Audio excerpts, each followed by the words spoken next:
Welcome back. There are a growing number of plaintiffs around the country suing oil and gas companies, trying to hold them financially responsible for their role in climate change. And the legal battle against climate change may have just gotten a big helping hand from a rather unexpected place: a court decision regarding opioids. You may remember last month, an Oklahoma judge ordered Johnson & Johnson to pay $572 million for its role in the opioid crisis. Johnson & Johnson is appealing the decision, but the judge basically said that Johnson & Johnson held liability for the crisis, even though it served as an intermediary to the doctors who prescribed the drugs to patients. So here is the connection. In the same way that Johnson & Johnson provided opioids to doctors, knowing that they were harmful, oil companies sell their products to gas stations and utility companies, knowing the harmful environmental consequences. Ann Carlson is a professor of environmental law at UCLA School of Law. She has also done some pro bono consulting in cases against big oil. So, Ann, walk me through how the opioid decision and the intermediary factor comes into play with the oil companies.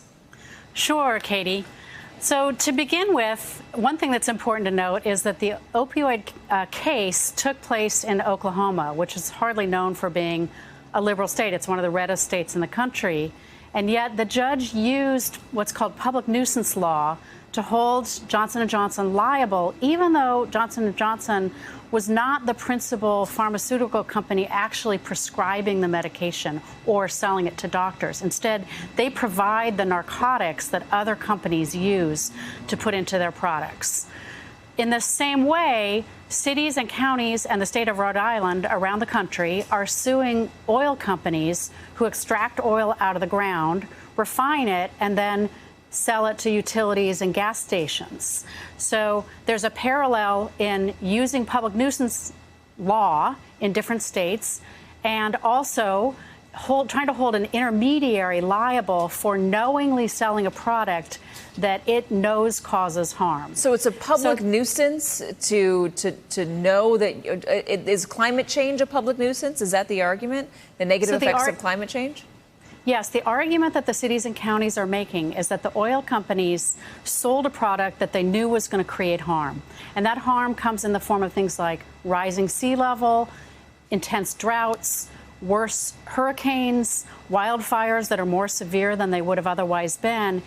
And those jurisdictions that are suing are left with lots of bills to pay to either try to adapt so they won't get harmed by those harms, or they've already been hurt from, again, sea level rising or from really bad wildfires in California or really bad hurricanes around the country. How do they prove the oil companies knew that they were doing something harmful?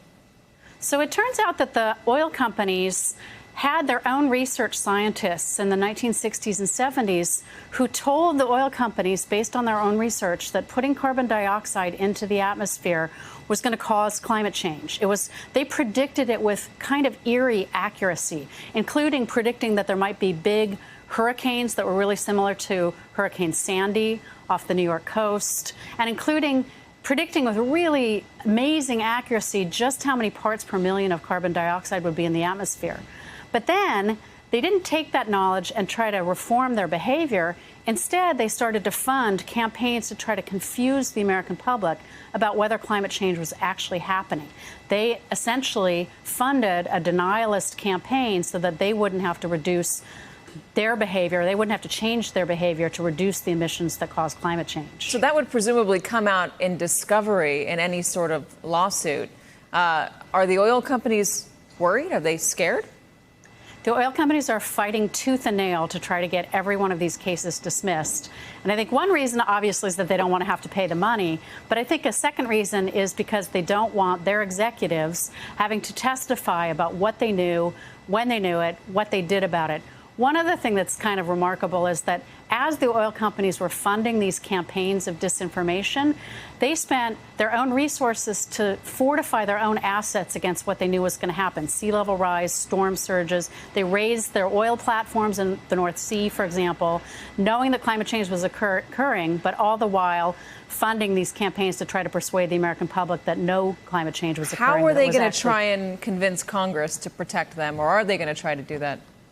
Yes, they've already been trying to lobby Congress to provide them with an exemption from liability, to protect them from liability. In fact, one of the carbon tax proposals included a shield from liability. But interestingly, the organizers of that climate tax proposal just dropped it, I think because maybe they recognized that the behavior of the oil companies was sufficiently bad that maybe they don't want to be associated with the behavior that occurred. Would a discovery process reveal potentially money being used in dark money campaigns to, I don't know, elect certain members of Congress or to vote down climate change measures? Absolutely. It could reveal dark money campaigns. There's some evidence that the oil companies helped fund the Tea Party movement. And if you watch the Tea Party movement, one of the issues that activists became very opposed to was action on climate change. In addition, again, to just funding more general kind of advertising campaigns, claiming, for example, in a famous or infamous ad, that carbon dioxide is good for you. Really remarkable.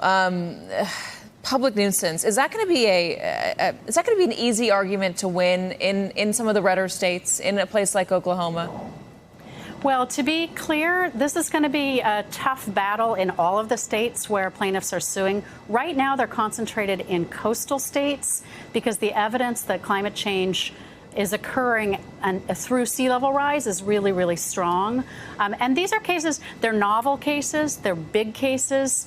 They're asking courts to hold oil companies liable for potentially billions and billions of dollars in damage. But they're not unprecedented, as the opioid litigation shows, and also as litigation against lead paint manufacturers in California has shown. Very interesting. Ann Carlson. Ann, thank you so much.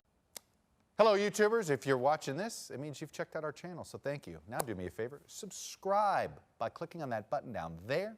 Click on any of the videos to watch the latest interviews and highlights from MTP Daily and MSNBC. You can get more Meet the Press content every morning in the First Read newsletter. If you're tired of content that you don't know anything about where it came from, you don't have to have that problem with us. NBC News, MSNBC, MTP, and the Meet the Press mindset right here for you on YouTube. Subscribe now.